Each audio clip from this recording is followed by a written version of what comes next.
know what? This is what I'm saying. If the nutritionists, all these people know about this, all this stuff is affecting our gut, then why are we still doing this?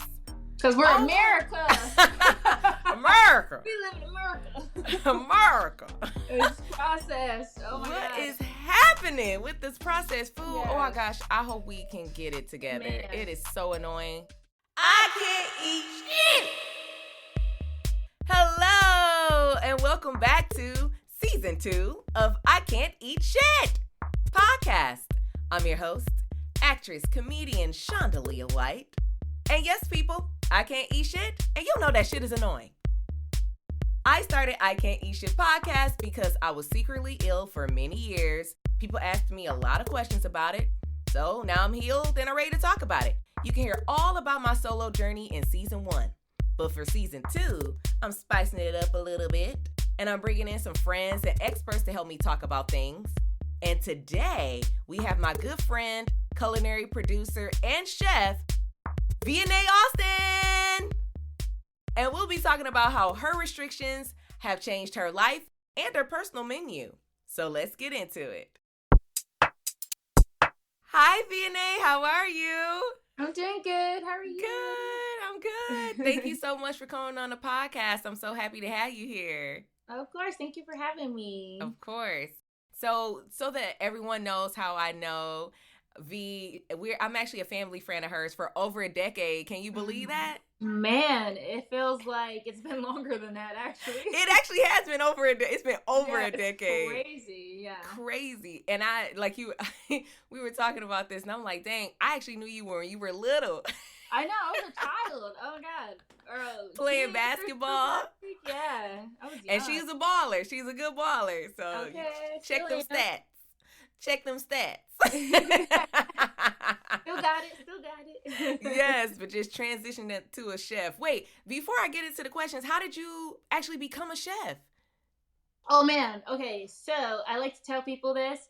It's been my calling since I was like 12, okay? Subconsciously. The universe is a crazy place, and it works in mysterious ways.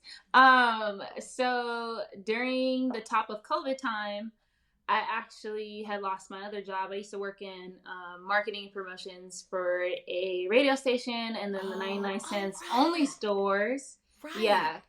Before they closed their company down. But I used to handle like all the social media stuff and like production stuff. And when I lost my job, I was trying to figure out what I wanted to do because I was kind of bored and just felt like I wasn't focused or being in the right direction of what I really wanted to do. So I sat down and took some time to actually think about things. And I was actually talking with my best friend one day. And I was like, man, you know what would be cool? Just jokingly, if I actually took cooking seriously. I've always wanted to do that and be in food, be a part of food. I used to watch the Food Channel for long hours with my mom and my brother, and I was so obsessed with it, and I always wanted to work for the Food Network and the Cooking Channel, and I was like, maybe I should just, try it out, see if I actually like it. I was like, I really love food, and I love creating things with my hands. Yes. I'm gonna just go for it, and she supported me and convinced me to do it, and I was boom. Like, okay, I'm gonna do it. And now you're a chef on Mythical Kitchen. Yeah. A celebrity chef at that. You got a fan base. You don't know how awesome that is. That's fantastic. Yeah, thank you. It's definitely was unexpected, but yeah. I mean, such is life, right? Such is life. And one of the reasons I wanted you on this episode of the podcast, I want you to be a guest on my podcast because I was just like, we talk about food so much and we talk about restrictions, and I know that you have some restrictions, but you're a chef. And I know that some of them were new and some of them were like something maybe that you have for a while. And I said, why not have her on? This will be interesting. I think it'll be an interesting take, and just to hear an actual chef's perspective on food sensitivities and gut health and just how you navigate that while being a chef. Yeah, it has to be. It's tough. It's a tough thing, right? It's a tough world out here. So the first thing, I'm just going to jump in. I'm going to ask you the first question. You told me that you had sensitivities towards dairy, sugar, red meat.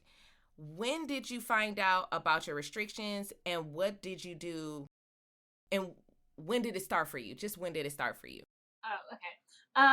Man, I would say it started when I started cooking, actually, and started practicing a lot of different dishes and techniques, and was tasting food, because you always gotta taste your food. Yes. That's when I started realizing that my stomach was really sensitive when my palate was expanding, and dairy was causing me to have really bad, gas issues, just constipation, or my skin, even. It was affecting my skin really bad. Mm-hmm. And I didn't realize it was my gut for a while until I had talked to somebody else about it. Mm-hmm. And they were like, not a doctor. No, it was a nutritionist, actually. Oh, nutritionist. Okay. And she was telling me, she was like, well, you're eating a lot of dairy, red meat. These are the things that can affect your gut. Maybe you should, track back to it and try to fix that part first. And I was like, oh, shoot, duh, of course, right? So that's when I was like, okay, I need to actually take the time to realize what I'm eating and how it's affecting me, and what ways can I change this to make it better. You know what? This is what I'm saying. If the nutritionists, all these people know about this, all this stuff is affecting our gut, then why are we still doing this? Because we're America. America. We live in America. America.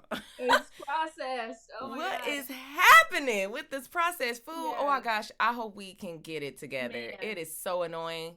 Yeah, it's so crazy, because this what also made me realize too is I call it the travel stomach.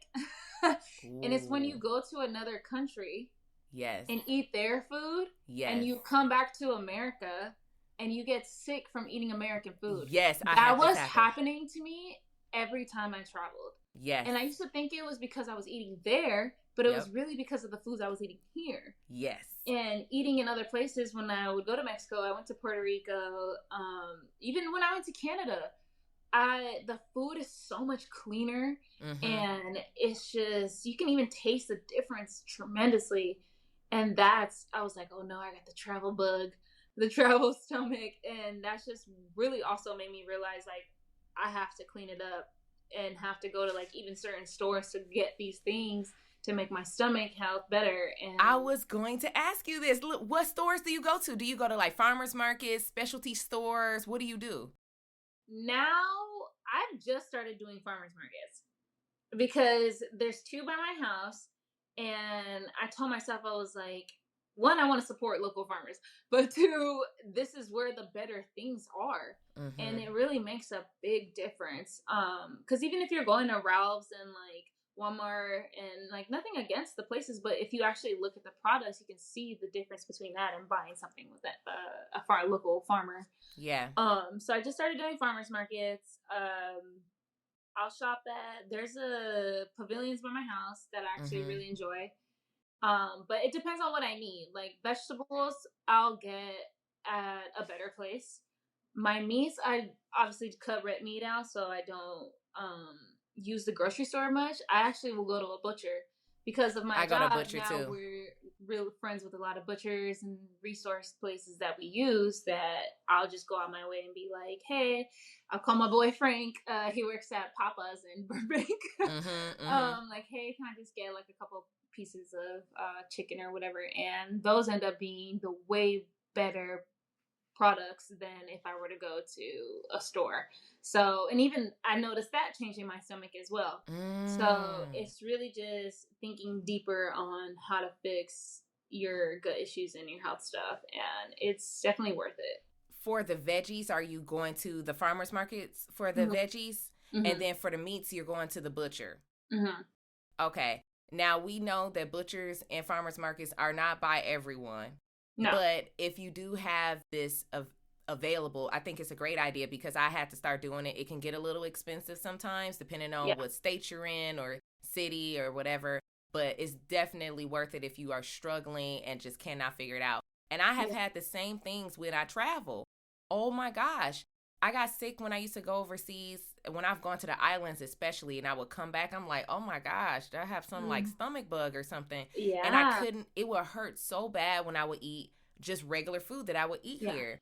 So, wow. Oh my gosh. Thanks for even bringing that up, because I didn't even think about it. And you can also look at online. I know you've seen where it's like, okay, you have on one side, it's like what they have any other country. And then on our side, you have all the stuff that's restricted from those countries. Why are we doing this? Man, it's a question everybody. FDA, like what can we do? Like, I feel like we should talk to some legislation or something. I feel like I will end up doing something like this. Yeah. Because I am sick of it. Oh my gosh. Yeah. And I know other people are, and maybe when like the moms get tired of their kids getting sick or something like that. Because when the mom groups get together, honey, things get done. Okay. It gets done. So maybe they'll know, or maybe someone is already in the works of getting something like that done, but who knows? Man, who knows how long it would even take to get it approved or anything. But it makes me want to move to a different country. Oh my gosh. I wish I loved another country so much to move. I don't really have anything that I'm in love with yet. Yeah. But who knows what the future may hold. You never know. I know, that's why I'm scared. I'm supposed to go to France next month. My best friend lives there. And she looks amazing, first of all. Her skin and her body, everything. And I know it's because of the way she's eating there. Ooh. And I'm scared because if I go, I'm not going to want to come back. She's like, I'm flawless over here. Oh, my gosh. I thrive. I am thriving. I'm in my glow era. Okay. I am a phenomenal woman here.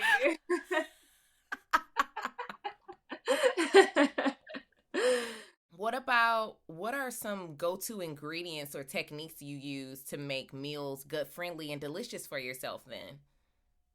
That's a good question. I wouldn't say so much technique-wise. I think I would just choose the right products. So replacing my butters with vegan butter, using I don't use peanut oil, which is what a lot of people use for like frying and other stuff. And what I realized recently is how much people can be really sensitive towards seed oils in general, which is, I understand the coconut oil situation. So even replacing it with that coconut oil, or just using like a seed oil that works for you. So grapeseed oil is the one I use because that works well with me. And just kind of replacing things that you would normally use or use before with better things. So I might not eat meat anymore, so I replace that with eating more cauliflower and eating more mushrooms and just eating an unlimited amount of vegetables. And that's helped me so much. And it's taught me to really get creative with what I have in my fridge already, or just how to actually enjoy vegetables properly. So yeah, it's not so much like certain techniques. It's really just getting creative and doing some research on what vegetables you actually like. And a lot of stuff's going to be trial and error, but it definitely is worth it after that. Have you found that your sensitivities have affected how you prepare something for someone else? Or do you find you don't really allow that to affect a client or someone that you're cooking for? Oh, no, not at all. I'm like, because this is for them, not for me. Even at work, what I'll have, like certain things that I know I can't eat, I have my assistant there with me, and he tries stuff for me because he's an amazing cook as well.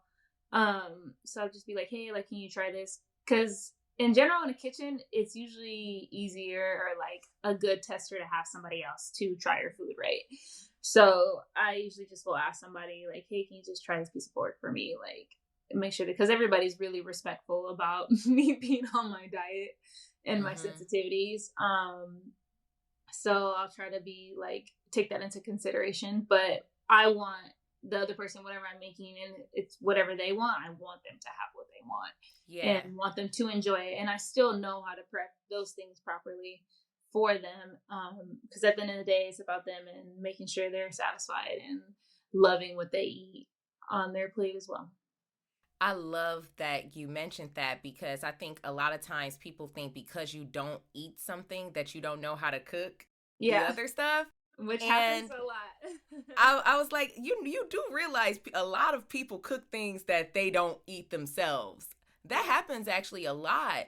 And or they change their diet, or they ended up having some health concern and can't eat this type of stuff anymore. But they've been cooking things for so long, especially chefs. I mean, I'm assuming in school you learn how to do everything, even if you don't like, if you don't like it. Oh yeah, a lot of stuff you make, you're probably not gonna like it. It is what it is. Or you might, or you like it, but you don't eat it because it's gonna break your diet.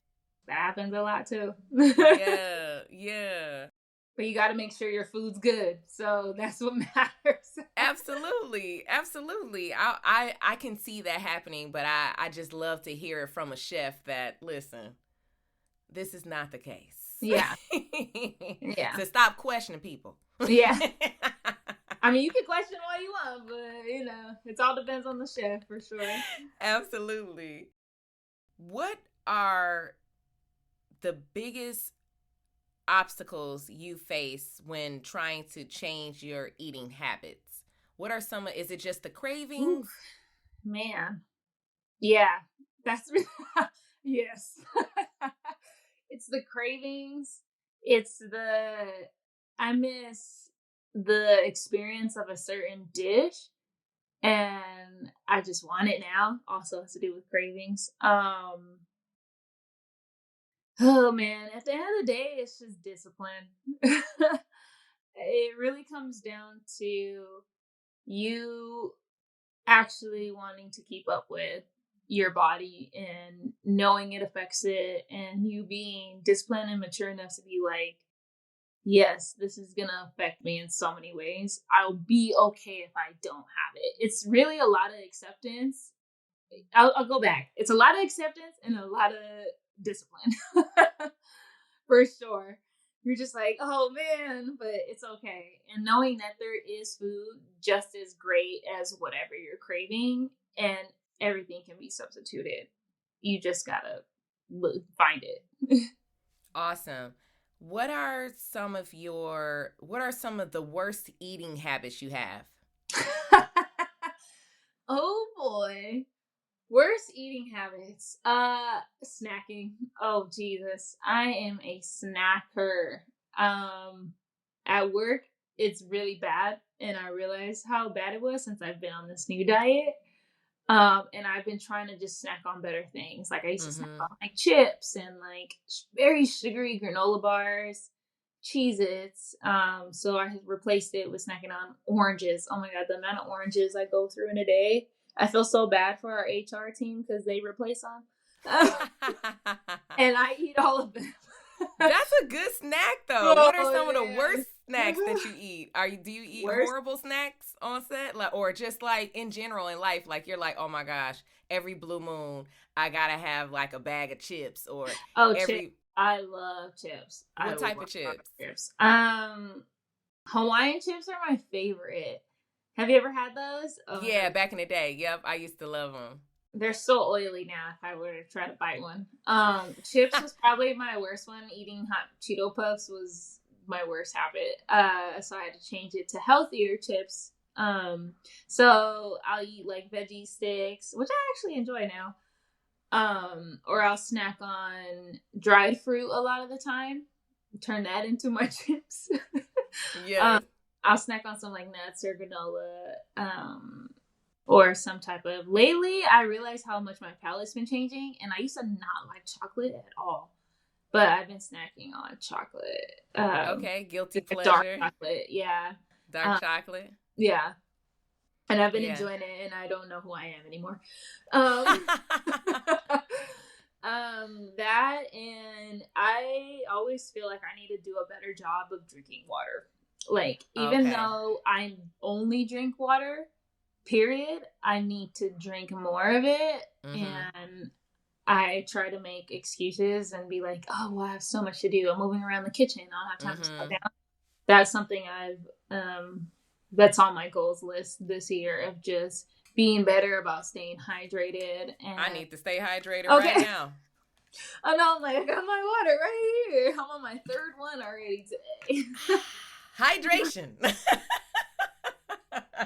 Hydration, get it here. So I'm like, speaking of. Okay, just a few more questions before we move on to the next segment. What are some of your favorite survival foods? Because you just said your mom taught you survival foods. What are some of your favorite survival foods? For college students especially. Any tips for college students I'm like, on a budget? What age group? Because it's different every age group. I would say college students because, you know, when I was in college, I always needed my survival food. My go-to was rice and sausage. And my dad taught me this survival food. This is like poor people's survival food. He was like, listen, he's from Philly. So he's like, if you ever get into a situation where you don't have any money, you can survive off of rice and meat. And I'm like, okay. So I would make those beef sausages, and I would put like a little bit of herbs and stuff on them, and just some rice, and that was one of my survival foods. So, you know, college students, you can go ahead and do something like that. I can't eat sausage now, but if you can eat sausage, if you can't eat sausage, just throw some meat in there. Any kind of meat. Yeah. It doesn't even matter. Any kind of meat. Yeah. College-wise, wow. I didn't eat that much ramen noodles. Okay, people always say that. I didn't eat noodles. I would say rice for sure.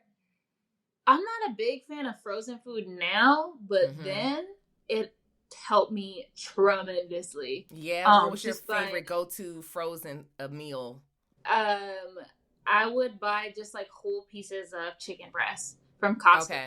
I would go with my mom, or she'd send me money, and I knew that would be worth it because it would just be for a long time. And then I would get a pack of frozen vegetables and just do the same thing. Put it over rice, eat it by itself. I'm half Mexican, so I used to put everything in tortillas. You will survive on tortillas and cheese also, okay? It will get you a long way. If you're hungry, make you a quesadilla. Pats of tortillas are big for the low. You can do a lot of things with it. You can make chips out of it. Okay? I actually do make chips out of the corn tortilla shells. Mm-hmm. Just way better. It's so much better. And I don't... Yeah, I do it over the skillet, but again, now that gives me heartburn because your girl is not in college anymore. Oh, yeah. No, I have to watch. I have to do this sparingly. That college belly was crazy, okay? Quesadillas with every meal. Yes. Oh, my gosh. Yeah, I think another survival food I think I have for college students would be something that's healthier. I mean, sandwiches are always, but I wasn't a huge sandwich person. I never loved like burritos or sandwiches all the time. My heart. I know. I didn't love it like that growing up. I think I got tired of it. Maybe because when I was a little kid for lunch, elementary school and just grade school, I always had like sandwiches and stuff like that. So it just, and I really think that it was the bread, having too much bread all the time. Oh, the gluten maybe? Yeah, and I think unconsciously, because you know I can't do gluten, I think my body was telling me like, I don't like this. This is too much. But we didn't know nothing about no gluten back in the day. Like, no, everyone's like glue. Gluten what? Nobody cared. My mom was like, go ahead, eat that now. Like, you know. So but I would say veggies and rice, another rice dish. If again, I would just say veggies and rice is another survival food that you can make that fresh and cheap. Mm-hmm. That can be cheap as well. Brown rice, for the people that don't like brown rice, maybe like a wild rice. White rice kind of processes into that sugar, but I would say maybe brown rice is good. Brown rice is good. I kept a lot of beans with me. Okay. I love beans, so I always could just drag them, and even if you get a pack of it, and actually beans aren't that hard to make from a pack. It's just obviously time. You mean the dry ones? The dry ones, yes, correct. Yes. Not the canned, the like actual pound of beans, like that will take you a long way, and you can get it for the low. I used to be able to eat beans. I cannot eat beans any longer. Really? No beans. No. Man, it hurts my... so many things about you. I literally can't eat shit. I can't. It hurts Yeah. my stomach very bad. Immediately, I know when it's in there. And I'm like, oh my gosh. So, but back when I was in college, I could. So if your gut is still good and you can handle that, there you go. We got the survival foods. Okay, bean and cheese burritos. Yes, ma'am. Okay, let's wrap this up Okay. with what is one of your favorite dishes you've made on Mythical Kitchen? Oh man, so many people ask me this question. Oh man, so many things. Dang, that's hard. Just one is fine. Just one of your favorites. It don't have to be the most favorite. Just one of your favorites where you're like, oh my gosh, I loved this. Oh, okay, hold on. I'm trying to think of like episodes. You know what? So we have a segment. It's called Fancy Fast Food, and where we take fast food items and make them out of all fancy ingredients. And we did one for Jollibee, where if anybody who doesn't know what Jollibee is, it's a Filipino fast food restaurant. I don't know if it's worldwide or across the country, but it is in LA. And they have their fried chicken is my favorite. Like, I like it more than Popeyes, to be honest. And there's just something, they put sugar in their mix, so the chicken's a little bit, or the brine, so it's a little bit sweeter. Yeah. And I absolutely love it. But we recreated the chicken and we made like a Szechuan 5-spice fried chicken, and I could not stop eating it. Yes. It was so good.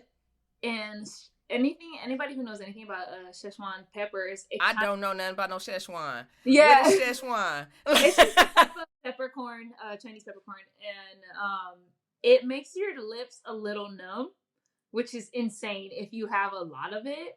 But so it's super spicy. It's not super spicy. It's just really spiced.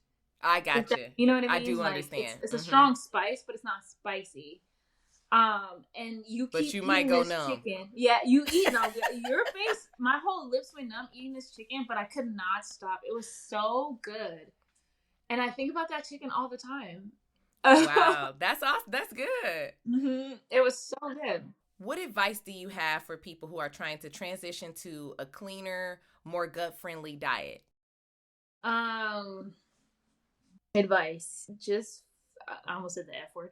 That's all right. I mean, we're I was saying like, am shit. I allowed to cuss? Yeah, I mean, my title is I Can't Eat Shit, so. Okay, I'm like, what's the... Yeah, we can bleep it if it's too far. Okay, I was gonna say, just just freaking do it. Like, don't just stop. You have to really be disciplined, but to actually stop and be disciplined, like, have a plan first.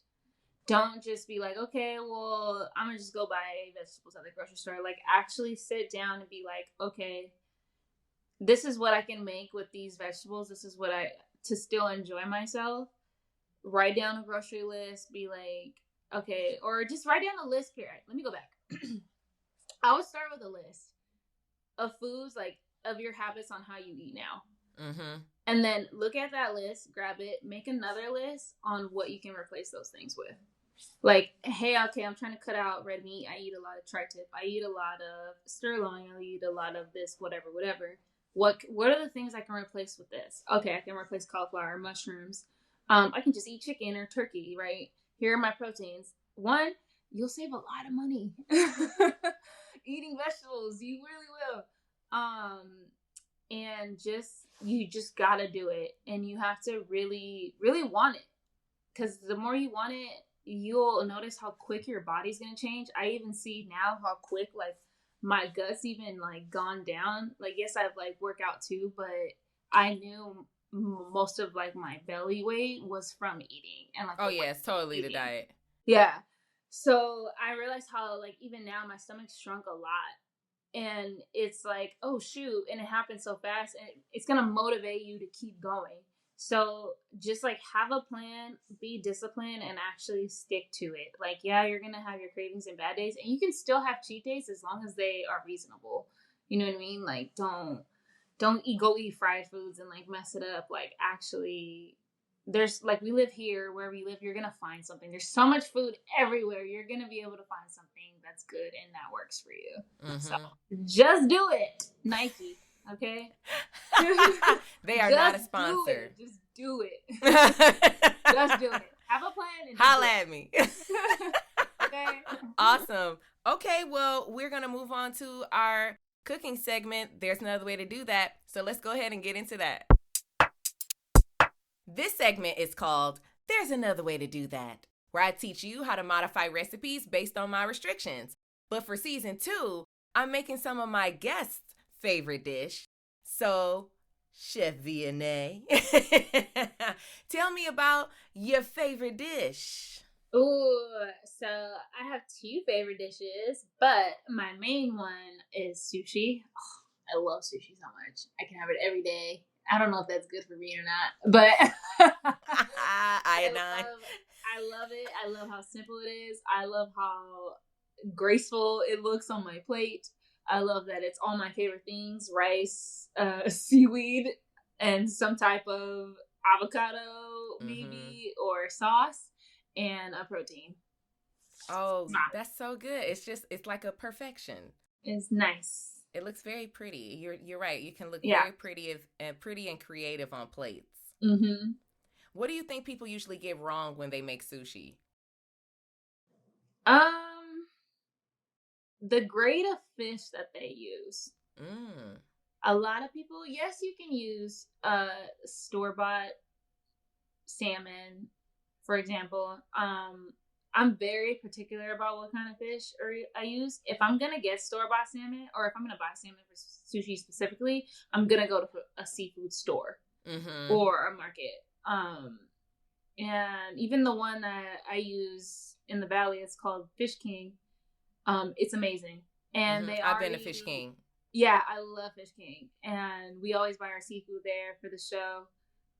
So they know it's there. But getting the right grades of fish, 1, so you don't get sick, and 2, it just tastes better. I cure my salmon too, or I'll cure my fish. What does that mean? It's basically letting it sit in salt overnight. Okay. And then penetrating the layer of meat.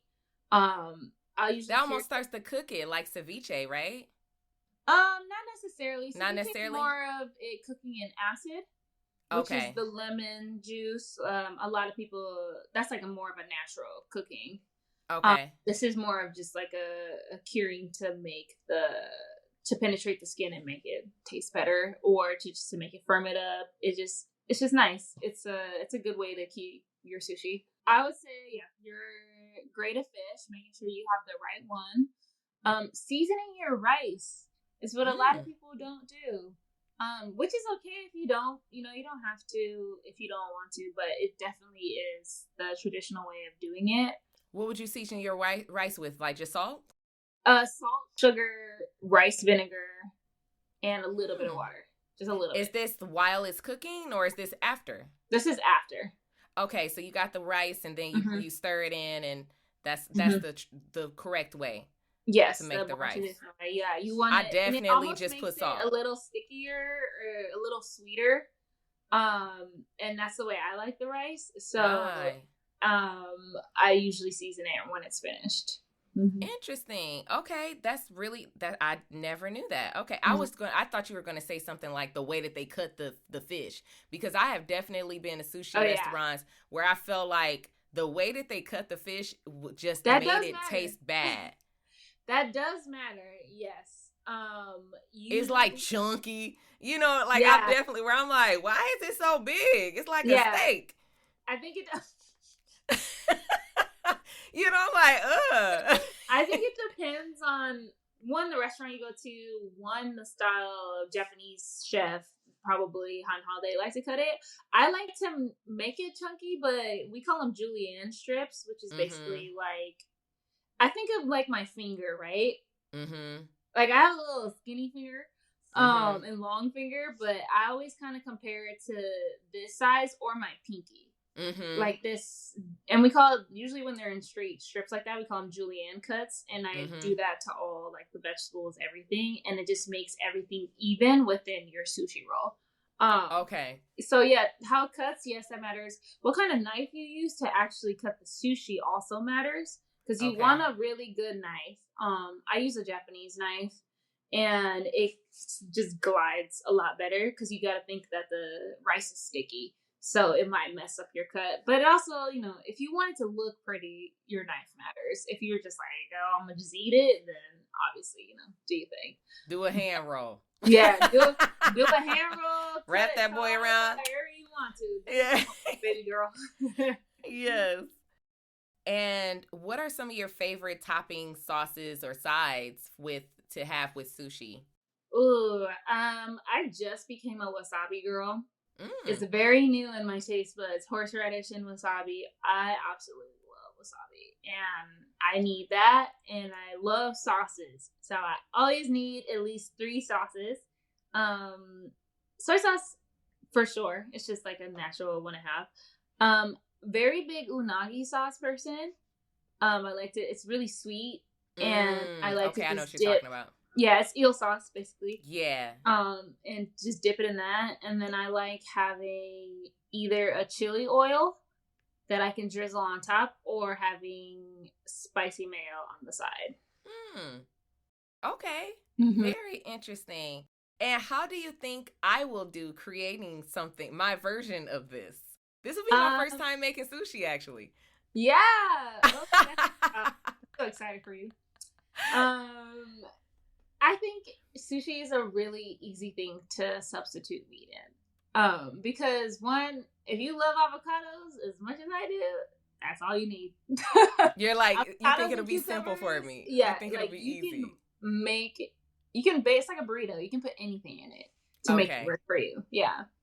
Okay. You know what? And there are like a lot of fusion places that are beginning to pop up that have it where it almost looks like a burrito, actually. Oh, yeah. Now that you're saying I will eat those. Yeah. You know what I'm talking about? Have you seen it? Now I want it now. I order one after this. Awesome. Be sure to check out how I modify Chef Vianai's favorite dish on my YouTube channel. The link is in the description. Up next, Shondalia's Inside Scoop. This is Shondalia's Inside Scoop, where my life is a trivia question. You've heard of food trivia, but this is personal. On Shondalia's Inside Scoop, my dietary drama is your game. Let's see if you can guess what's true. The game is simple. I'll ask you 3 questions based on my own personal health and wellness, and you'll let me know how well you know me based on how you answer. So let's get into that. Yay! I love games. Yay! Okay, awesome. So the first question is, which alcohol gives me heartburn? All of them. A.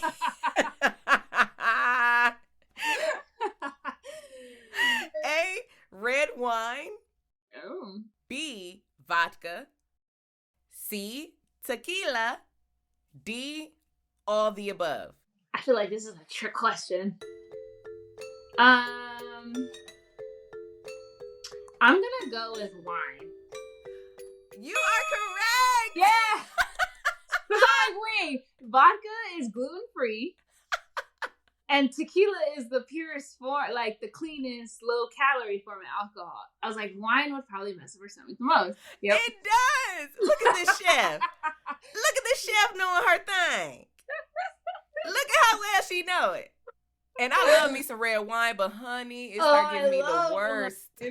The worst heartburn. I have switched. Melbeck's do me pretty good most of the time, but I've just had to cut back so much because I used to love a good Merlot, and now I can't. Yeah, it's just like, I'm like, oh gosh, no. Hell. Enzymes.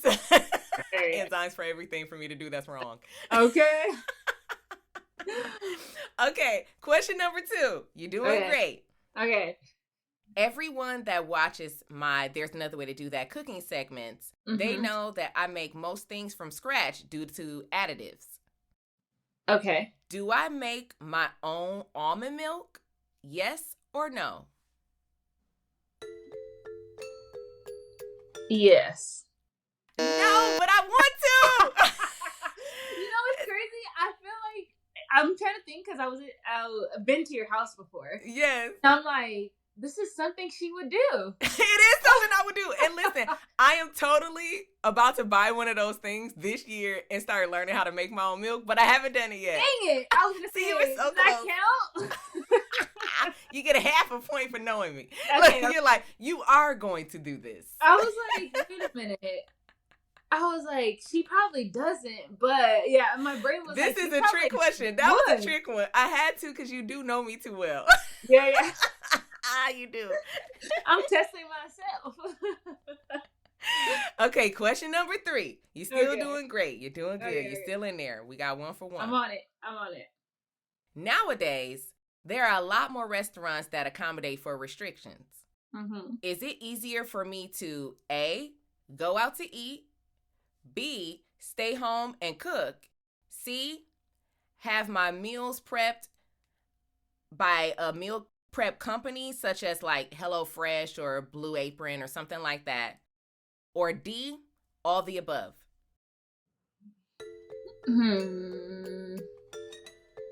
I would say D, all the above, because restaurants are such a big variety that you can find something that works for you. And there are some that are like gluten-free, allergy-free, and you can go. And then yes, of course, you're going to make your own meals. And then there are also prep companies that have the same restriction opportunities. So I'm going to say D. You saying D? Yeah. You are not correct. Dang it. I'm over here trying to reason my answer. I'm assuming it's you making your own foods. It is. That's the it's B. I was gonna guess, but I was like, nowadays it's so possible to be okay. Yeah, it is possible. You are completely right. Everything you said. The problem with me is because I have so many restrictions, such as I have the gluten, I have the dairy, and I have like the spices. That's a very hard thing that a lot of people, it's not about it being spicy, but I actually like peppers, for example, they give me inflammation.